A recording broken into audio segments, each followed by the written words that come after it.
প্রবাসের মাটি থেকে বিদেশ থেকে আপনারা যেভাবে দাঁড়িপাল্লায় ভোট দিয়েছেন তা তো বলার বাহিরে। প্রথমে বলে রাখি, আমি কোনো রাজনৈতিক দল করি না বা কোনো রাজনীতি করি না, কারণ আমি একজন বাংলাদেশের নাগরিক হিসেবে সত্য কথা বলা, হক কথা বলা এটা আমার অধিকার। সেজন্য আমি কয়েকটা কথা বলবো, আপনারা মন দিয়ে শুনবেন।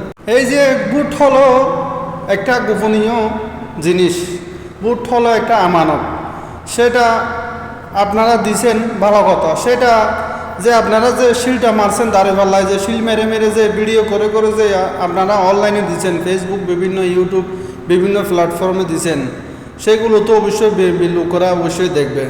তা আপনারা যে প্রবাসীরা যারা আছেন, আমরা সবাই যারা আছি, যে আপনারা যে এই যে ভোট দিলেন না বিএনপিকে, যদি ধরেন জামাত ক্ষমতায় আসলো না বা দাঁড়িপাল্লায় ক্ষমতায় আসলো না, যদি বিএনপি ক্ষমতায় এসে যায়, তখন আপনাদের এই ভিডিওগুলো কতটুকু গুরুত্বপূর্ণ রাখতে পারে, কতটুকু কাজে লাগাতে পারে তারা।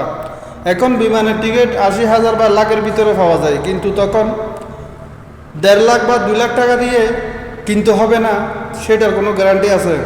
সেই জন্য গোপন জিনিস গোপন রাখাই ভালো। তো আপনারা শুধু শুধু শিল দিছেন এটা ভিডিও করে করে অনলাইনে ছাড়ছেন।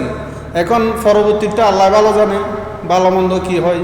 তো কেউ খারাপভাবে নেবেন না, আমি কোনো রাজনীতি করি না। ভোট এটা গোপন জিনিস, এটা গোপন থাকা ভালো। আপনি যেখানে দেন, আপনি যাকে সমর্থন করেন, যাকে আপনি ভোট দেন, সেটা গোপন রাখাটা আমি মনে করি উচিত ছিল। কারণ আপনারা যেভাবে অনলাইনে ছাড়ছেন ভোট দিয়ে দিয়ে, সেগুলো তো অবশ্যই অনলাইনের বিষয়, আপনারা জানেন, সেগুলো অবশ্যই তারা দেখবে।